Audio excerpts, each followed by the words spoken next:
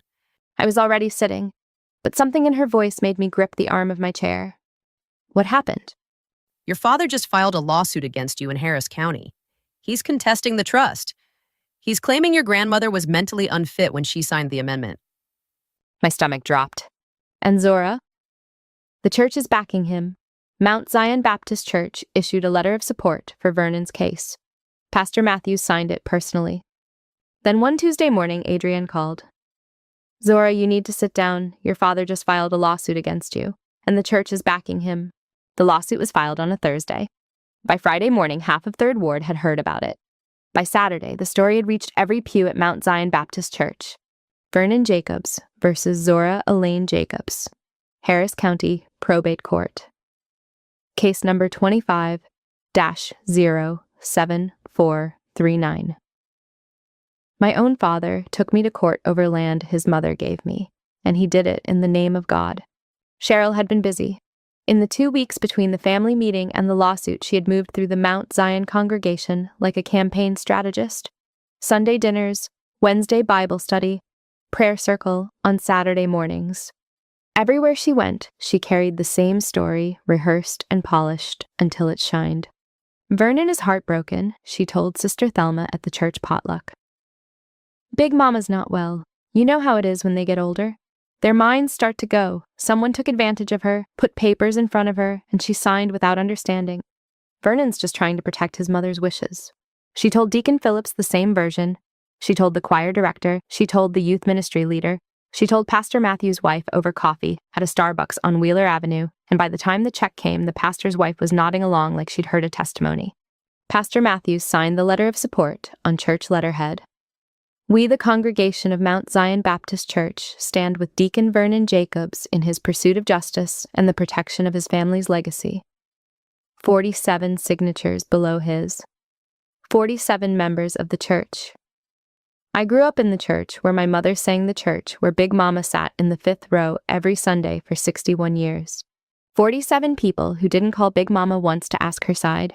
Adrienne wasn't worried, not about the lawsuit. Zora, this case has no legs, she told me on the phone. Raymond Okafor's trust work is bulletproof. The amendment was notarized, witnessed, and filed with Harris County. Your grandmother was 76 when she signed it, younger than half the senators voting on federal policy. No judge in Texas is going to call her incompetent. Then what are they really doing? Buying time. If the lawsuit creates enough confusion, the court might issue a temporary restraining order on the property. That freezes everything. You can't develop it. You can't do anything with it. Meanwhile, Sterling Heights keeps their offer on the table, and Whitmore waits for Vernon to win, or for you to settle. I'm not settling. I know you're not. Which is why we're going to countersue for the $300,000 your father and stepmother took from Big Mama's account. Financial exploitation of an elderly person. In Texas, that's not just a civil matter, it's a criminal one. She paused. But before we file, I need to tell you something. I hired a forensic accountant. Her name is Denise Washington. She traced the withdrawals from your grandmother's account over the past 10 years. Every dollar, every destination. And? $18,000 went to a gambling establishment in Midtown Houston. The receipts are in Darius's name. He signed credit markers. $42,000 went to a mortgage down payment on a property in Sugar Land registered to Cheryl Denise Monroe. Not Jacobs, Monroe. She never put your father's name on that house. He doesn't even know it exists. I closed my eyes. Keep going. $65,000 for the Escalade. $28,000 for Darius's failed business. And here's the part that matters, Zora. $14,000 for a kitchen remodel at the Sugar Land property. Cheryl used your grandmother's debit card directly. Didn't even bother to transfer the money first. Swiped the card at a Home Depot in Missouri City. We have the transaction records. $300,000, stolen from an 82-year-old retired schoolteacher by her own son and his wife, to fund a gambling habit, a secret house, and a kitchen with marble countertops. One more thing, Adrienne said. Big Mama told me she has something. She wouldn't tell me what. She said she'd bring it to court herself. The hearing was set for a Monday in June, Harris County Probate Court. Judge Angela Davenport, presiding, a black woman, 57 years old, former legal aid attorney. Known for exactly two things: thorough preparation and zero tolerance for nonsense. Vernon arrived with his attorney, a man named Gerald Sims, from a firm in the Galleria area. Sims wore a pinstripe suit and shoes so shiny they reflected the courtroom lights. He carried a single folder, thin, the kind of folder that holds a theory, not evidence. Cheryl sat behind Vernon in the gallery, hair pressed, cream blazer, gold cross necklace. She held a Bible on her lap, not reading it, holding it, like a prop. Darius wasn't there. I found out later he owed $11,000 to 3 different credit card companies and was avoiding any building with a metal detector. I sat at the other table with Adrienne. Behind us, Aunt Ruth, Uncle Leon, Cousin Terrence, and 6 other family members who had called Big Mama after the family meeting and asked her directly what was true. And then Big Mama entered the courtroom, not in a wheelchair. She walked, slow, deliberate, each step placed with the precision of a woman who had walked the halls of Blackshear Elementary for 41 years and never once arrived late to class. She wore a white suit, ivory buttons, a pearl necklace that had belonged to Pearl Jacobs, Isaiah's wife. Her hair was pressed and pinned, her back was straight. She carried a box, cardboard, the size of a microwave. She held it with both hands against her chest like it contained something holy. Vernon turned around when he heard the footsteps. His face lost 2 shades of color. He hadn't seen his mother standing in over a year. He thought she couldn't. She'd let him think that. Cheryl's Bible slipped off her lap. She caught it at the last second, but her composure didn't recover as fast. Big Mama walked past them without a glance. She took a seat in the front row of the gallery directly behind me. She set the box on her lap, and she waited. Gerald Sims presented Vernon's case first. Big Mama was elderly, vulnerable, susceptible to influence. The trust amendment was signed under duress. Zora Jacobs had manipulated her grandmother to gain control of family property. Adrienne let him finish. She didn't object once. She let every word hang in the courtroom air like smoke. Then Adrienne called her first witness, Odessa Mae Jacobs. Big Mama stood. She walked to the witness stand the way she walked into everything, like the room had been waiting for her. She placed her hand on the Bible. She swore to tell the truth. Then she sat down and looked directly at Judge Davenport. Your Honor, my name is Odessa Mae Jacobs. I am 82 years old. I taught 3rd grade at Blackshear Elementary for 41 years. I have my full mind, my full heart, and every receipt. The courtroom didn't move. She opened the box. First, she produced the original trust document from 1989, signed by her and Walter. Then, the amendment from 2010, notarized by Raymond Okafor, witnessed by 2 attorneys from his office. Then, a cognitive evaluation from 2023, ordered by her own doctor, showing full mental capacity.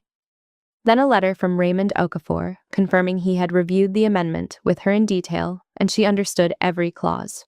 Then the bank statements, all 10 years, every withdrawal highlighted, every destination traced. Then the piece that cracked the room open, a video. Recorded on Big Mama's iPad.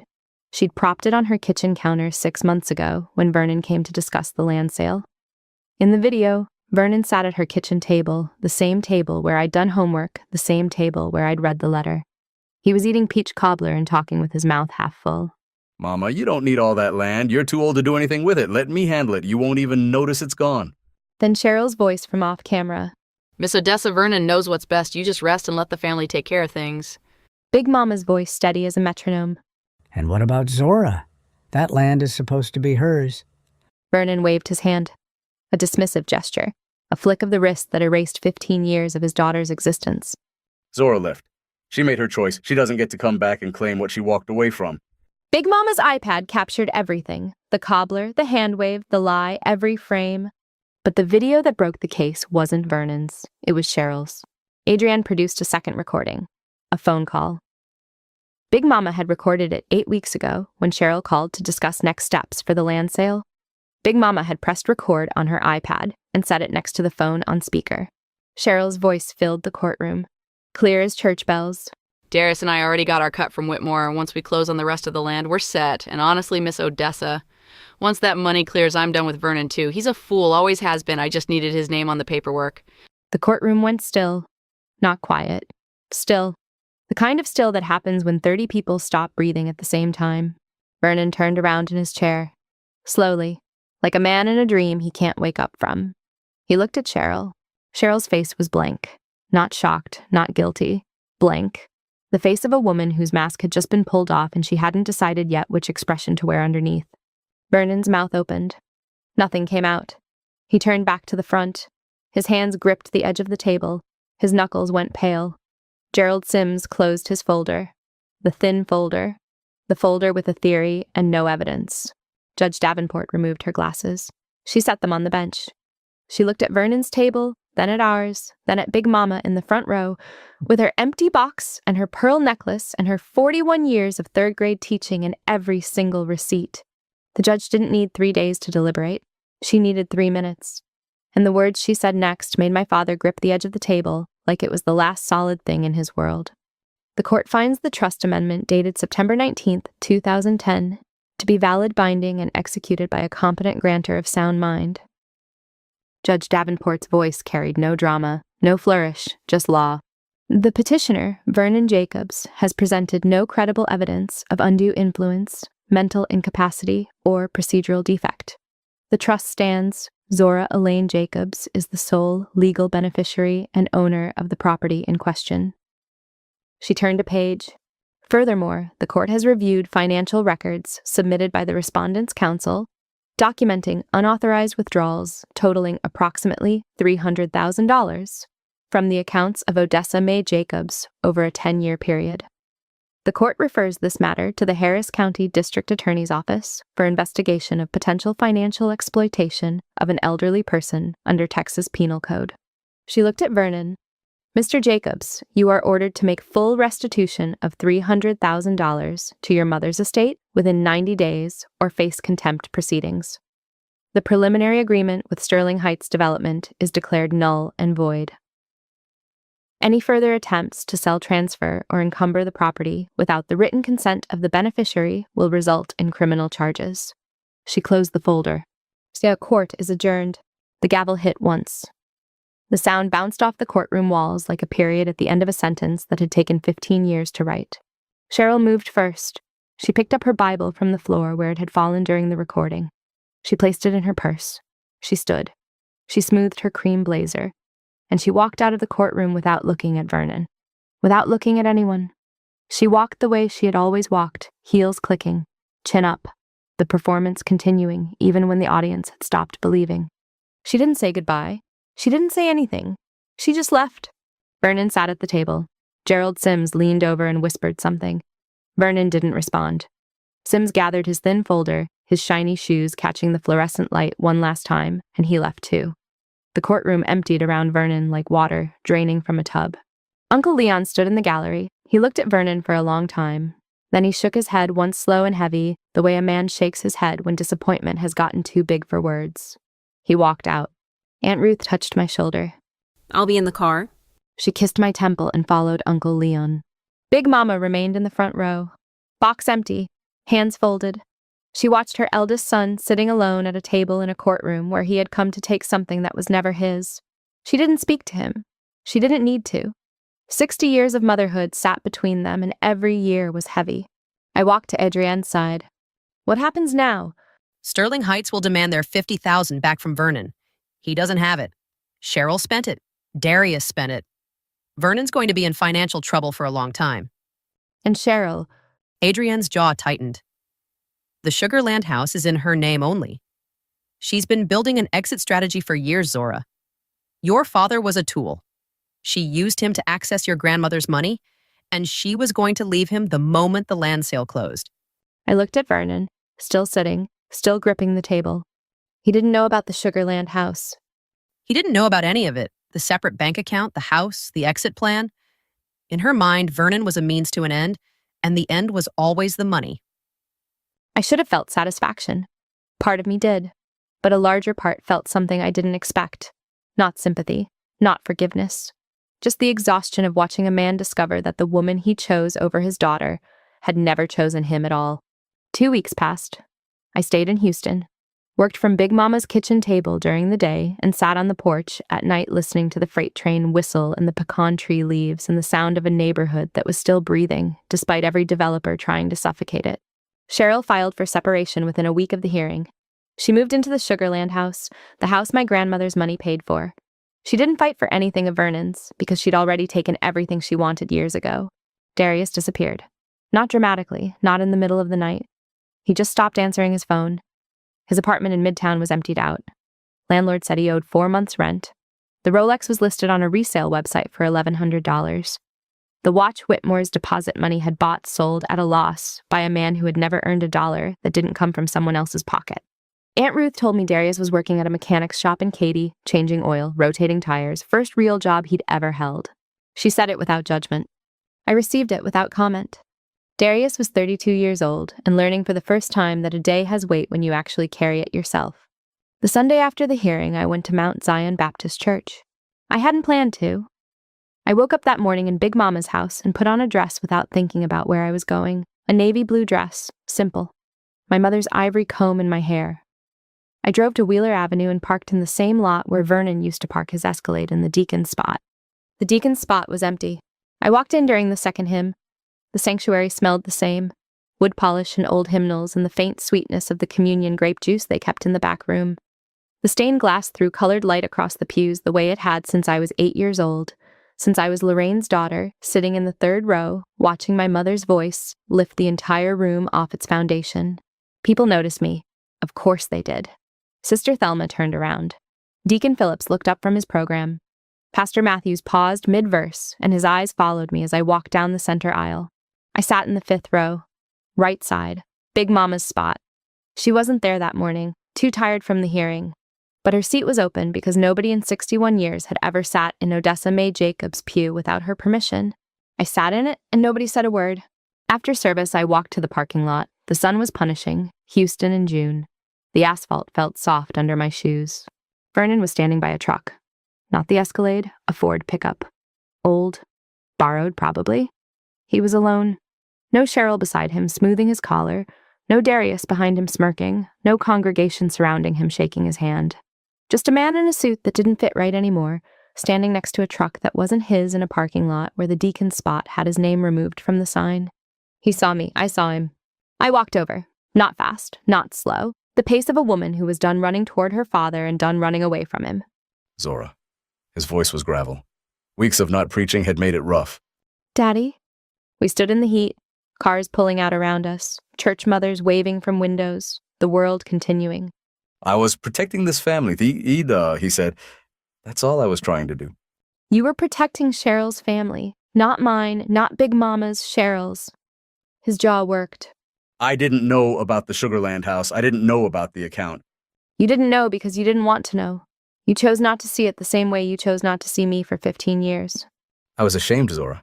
Shame doesn't write a check to a developer for your mother's land. Shame doesn't file a lawsuit calling your own mama incompetent. You weren't ashamed, Daddy. You were comfortable. There's a difference. He looked at the ground. His shoes were scuffed. I'd never seen Vernon Jacobs with scuffed shoes in my life. The Deacon always had clean shoes. That was part of the performance. The performance was over. What do you want from me? He asked. Nothing. That's what I came to tell you. I don't want your apology because I don't need it to move forward. I don't want your money because I make my own. And I don't want your love on your terms because I spent 14 years learning that your terms always had Cheryl's signature at the bottom. A school bus turned the corner, brakes squeaking, some child yelling out a window. Life happening? But I'm not going to take your home, I said. You can keep the house on Simmons Street. The land stays in my name, and you will never sign anything on behalf of this family again. Not a check, not a deed, not a church letter, nothing. Vernon's chin trembled. Not his jaw, his chin. The part of the face a man can't control when the thing he's holding collapses. Is there anything else? He asked. Yes. Big Mama is 82 years old. She raised your daughter when you wouldn't. She kept your family's land when you tried to sell it. She sat in a courtroom and defended herself against her own son. You owe her more than money, Daddy. You owe her the rest of your life spent doing right. I turned and walked to my car. I didn't look back, not out of cruelty, out of clarity. Because looking back at Vernon Jacobs had cost me 15 years, and I was done paying that price. That evening, Big Mama called me from the kitchen phone, not to ask about Vernon, to ask if I'd eaten. Yes, Big Mama. What did you have? Shrimp and grits. Marcus made them. That boy can cook. Yes, ma'am. Good. Bring him to Sunday dinner. I want to see if his grits are better than mine. I laughed, the first real laugh in weeks, the kind that starts in your stomach and reaches your eyes before it reaches your mouth. Aunt Ruth called 10 minutes later. She'd heard everything from a church mother who'd been standing close enough to hear the parking lot conversation. What did Big Mama say when you told her? Aunt Ruth asked. I haven't told her yet. I already did. Aunt Ruth's voice held a smile. You know what she said. What? She said that girl got my backbone. 3 months later, I stood on Big Mama's porch.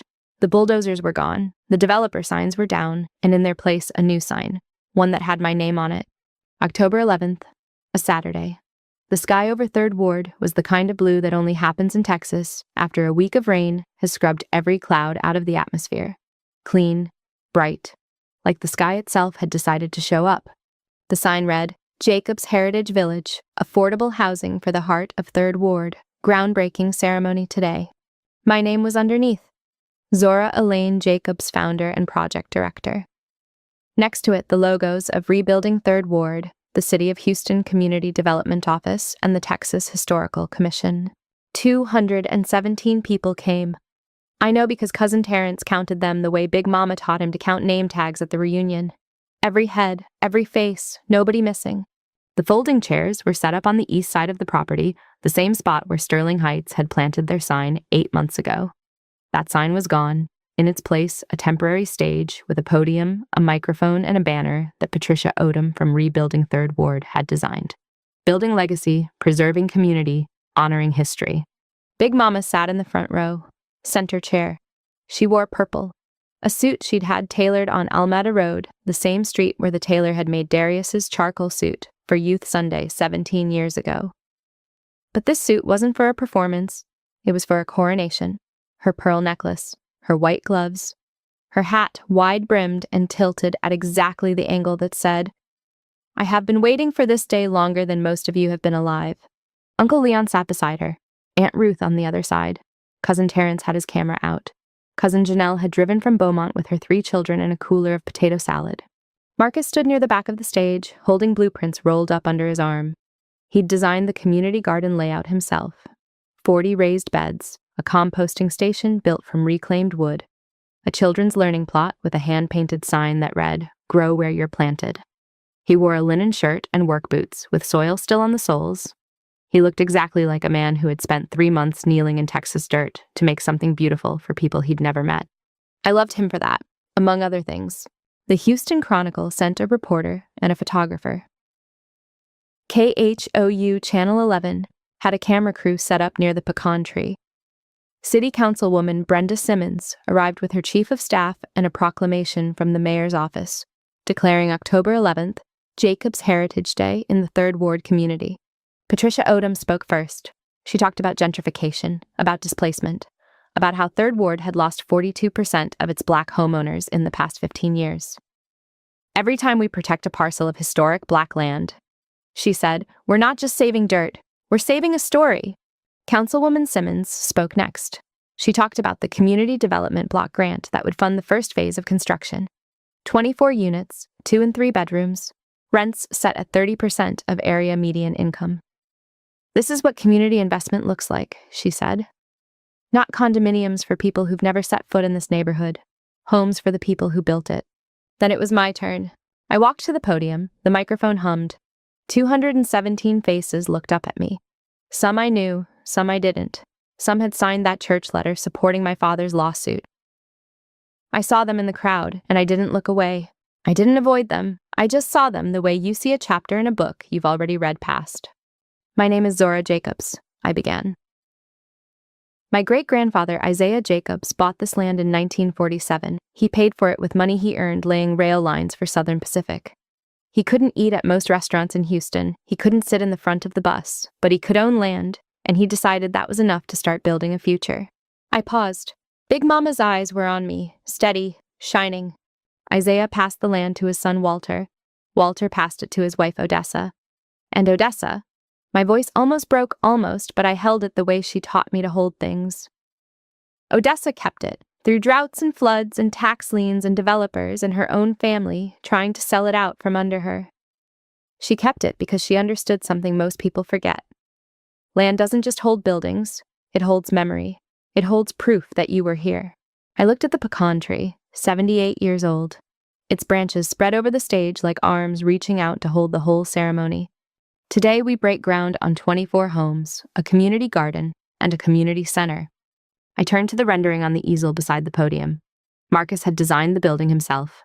Single story, red brick, wide porch, big windows. The community center will be named the Lorraine Center, after my mother, Lorraine Jacobs. She was a singer. She sang at Mount Zion Baptist Church every Sunday until the day she couldn't anymore. She never saw this land become what it's going to become, but I believe she knew it would.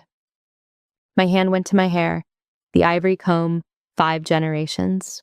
I touched it the way you touch a thing that means more than its weight. This land is not for sale, not today, not ever. It belongs to Third Ward. It belongs to every family that has been told their neighborhood isn't worth saving. And it belongs to every child who has ever been told they aren't worth keeping. 217 people stood. Big Mama was the first one up, both hands on the arms of her chair. Uncle Leon reached to help her. She waved him off. She stood on her own, white gloves clapping, purple suit catching the October sun, the pearl necklace swinging gently against her chest. The applause lasted a long time, long enough for me to close my eyes and feel it.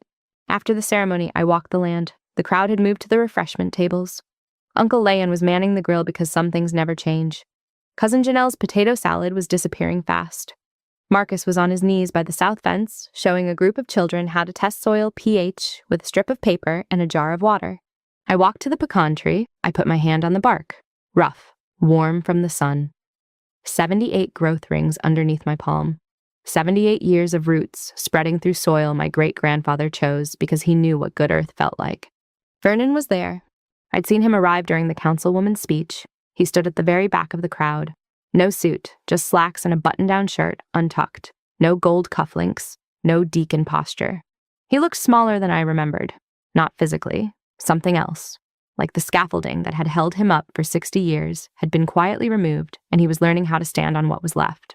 He didn't approach the stage. He didn't approach me. He didn't approach Big Mama. He just stood at the back and watched his daughter dedicate the land his mother had saved from him. When the ceremony ended, he walked toward the driveway. I watched him. He stopped at the edge of the property. His hand went to the fence post. The original fence post, cedar, put in by Isaiah Jacobs. Vernon's fingers rested on the wood for 3 seconds. Then he let go and walked to his borrowed truck. We didn't speak. We didn't need to. The silence between us wasn't empty anymore. It was full of everything that had happened and everything that hadn't. Full of a 15-year gap that might close someday or might not, and either way I would be fine. Big Mama was the last to leave. Uncle Leon wheeled her to his truck as the sun dropped below the tree line. She stopped him at the porch. Let me sit here a minute, Leon. He parked the wheelchair on the porch, the same spot where she'd stood in the rain 14 years ago when I arrived with nothing. She looked out over the land, the folding chairs being stacked, the banner flapping in the evening breeze, the pecan tree casting a shadow that stretched all the way to the road. Your mama would have loved this, she said. I know, Big Mama. She's here, you know. She's in the soil. I sat on the porch step beside her wheelchair. The evening was cooling. Crickets were starting. The freight train whistle sounded from 2 miles south, the same sound I'd fallen asleep to for 4 years. Big Mama, the journal you gave me, the last page. What about it? You wrote, "The land remembers, even when people forget.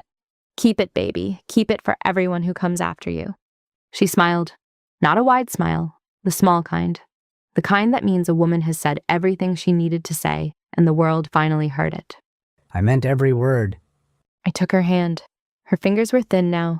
The wedding band loose, but the grip was still there, still strong, still the grip of a woman who had held 7 acres 4 generations and 1 thrown-away granddaughter together with nothing but will and love and 41 years of teaching children how to write their names.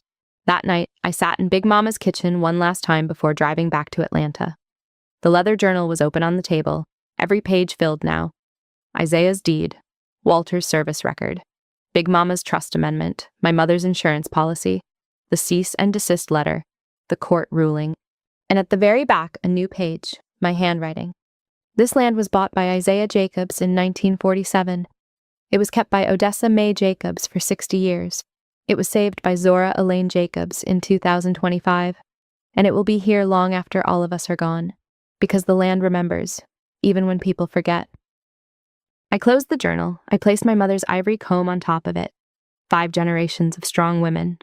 I was number 5, but I wouldn't be the last. Family isn't just the people who share your blood, it's the people who share your table when the world turns cold.